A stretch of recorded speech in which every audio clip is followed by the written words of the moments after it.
Hi friends, నమస్తే. ఏ blood for shadow Madhubabu గారిది next part చూద్దాం. రాజు రాజు అని పిలుస్తూ పరిగెత్తుకుపోయి అతన్ని పెనవేసుకుపోయింది కెటీనా. ఇట్స్ ఆల్ రైట్ ఇయర్, మొజాంబో పీడ ఈ గూడానికి విరగడైపోయింది అంటున్న షాడో హడావిడిగా పరిగెత్తుకొస్తున్న టర్నర్ని చూసి ప్రశ్నార్థకంగా నొసలు విరిచాడు.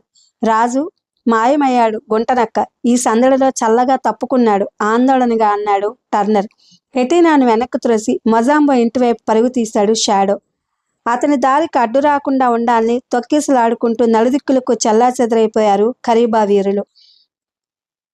ఆయుధాలను అవతల పడేయండి, మీ ఇళ్లకు వెళ్ళిపోండి, పోతారా పోరా అంటూ కులదేవత విగ్రహం ముందు నిలబడి పెద్దగా అరిచాడు టర్నర్. దిక్కులు చూస్తూ మెల్లిమెల్లిగా డిస్టర్బ్ అవడం ప్రారంభించారు వారందరూ. వారిని పూర్తిగా అవతలకు పంపే బాధ్యతను కెటీనా ఫాదర్కి అప్పగించి షాడో అని అనుసరించాడు టర్నర్. దగ్గర వేసి ఉన్న తలుపుల్ని విరగదన్ని తన ఇంట్లోకి పోయాడు మొజాంబో. ఆవేశంతో భయంతో వణికిపోతున్నాడు అతడు. కన్న పగటి కలలన్నీ కళ్ళ ముందే కరిగిపోవడంతో అతనికి మతిపోయింది. వాడు ఆ దుర్మార్గుడు పరదేశి ఈ దుస్సంఘటనలకు కారకుడు. ఇంత శక్తి కలిగి ఉండి, ఇంత తెలివి ఉండి కూడా తను అతని చేతిలో ఓడిపోవడం జరిగింది. ఏం చేస్తే జరిగిన పొరపాటుని సరిదిద్దుకోవడం సాధ్యపడుతుంది? ఆలోచనలతో బిజీగానే ఉంది అతని అంతరంగం. చేతులు మాత్రం యాంత్రికంగా పనులు చేసుకుంటూ పోతున్నాయి. ఇంటి మధ్య భాగంలో ఉన్న ఒక తోలు చాపను ప్రక్కకు లాగి నేలలో కలిసిపోయినట్లు కనిపించే రాతి పలకను పైకి ఎత్తాడతను.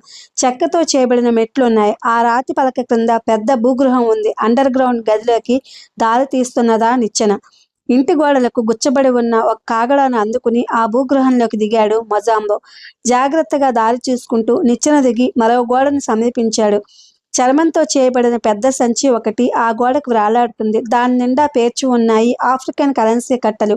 ఆ సంచిని భుజం మీద వేసుకుని ఆ గోడకే వేలాడుతున్న ఒక తాడును పట్టుకుని లాగాడు. కిర్రమని శబ్దం చేస్తూ రెండుగా చీలిందా గోడ. ఒక మనిషి పోయేటంత సందు ఏర్పడింది.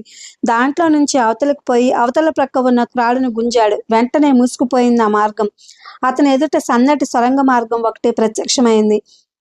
బరువుగా ఉన్న సంచిని మోయలేక మోస్తూ ఆ సందులో అడుగులు వేశాడు మొజాంబో.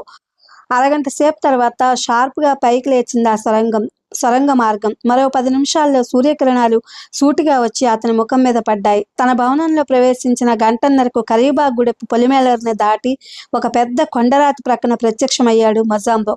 గుండెల నిండా గాలి పీల్చుకుని ఆకాశం వంక చూసి వెర్రిగా నవ్వుకున్నాడు. అప్పుడే ఏముందిరా పరదేశి, నీ ప్రాణాలు తీయకుండా నేను నిద్రపోతానని అనుకోకు.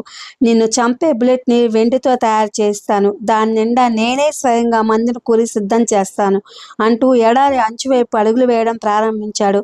100 అడుగులు కూడా వేయకముందే వెనక నుంచి వినవచ్చింది చిన్నగా దగ్గిన సద్దు.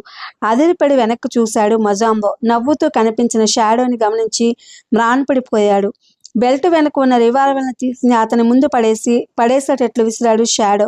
మొజాంబో, అందుకో ఆ రివాల్వర్ని, ఆఖరి అవకాశం ఇది అన్నాడు పిడికిళ్ళు బిగించి రెడీగా నిలబడుతూ. చేతిలోని సంచిని క్రిందకు వదిలి ఉన్నట్లుండి ముందుకు దూకాడు మొజాంబో. షాడో ఒట్టి చేతులతో నిలబడి ఉండడం అతనికి విపరీతమైన ధైర్యాన్నిచ్చింది. అనవసరంగా వెండి బుల్లెట్ని చేయించడం దేనికి, మామూలు బుల్లెట్తోనే అయిపోతుందని అతని పని.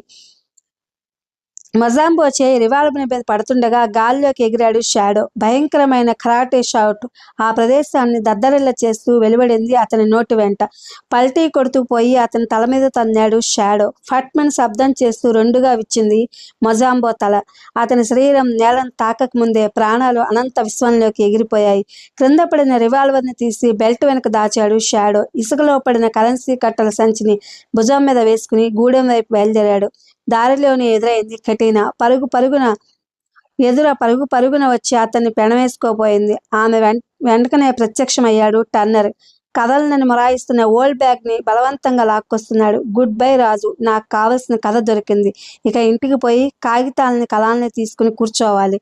వస్తాను మరి అంటూ ఎగిరి ఓల్డ్ బ్యాగ్ను ముపరాల మీద కూర్చున్నాడు. తన మనసులో మెదులుతున్న సందేహాన్ని బయట పెడదామని ప్రయత్నించాడు షాడో. తనకు హెల్ప్ చేయడానికి వచ్చిన ఆస్ట్రేలియన్ ఏజెంట్కి తన ఒంటిని దాచిన ప్రయాణాన్ని లేట్ చేయాల్సిన అవసరం ఏముంది? ఆ సందేహం షాడో పెదిమల నుంచి వెలుపలికి రాకముందే జరగకూడని విచిత్రం ఒకటి జరిగిపోయింది. తంతేగాని కదలని ఓల్డ్ బ్యాగ్ టర్నర్ని ముపురాల మీద వాలగానే ఒక్కసారి తంతే గాని కదని ఓల్డ్ బ్యాగ్ టర్నర్ మూపురాల మీద వాలగానే ఒక్కసారిగా జంప్ చేసి పరుగు ప్రారంభించింది. దాని వెనకే పరిగెత్తబోయిన షాడోని కదలనీయకుండా కౌగిలించుకుంది కెటీనా. ఇది ఫ్రెండ్స్ మధుబాబు గారు రాసినటువంటి ఏ బుల్లెట్ ఫర్ షాడో. ఈ కథ పూర్తయింది. దీన్ని కూడా మీరు బాగా ఆదరించినందుకు థ్యాంక్ యూ ఫర్ వాచింగ్.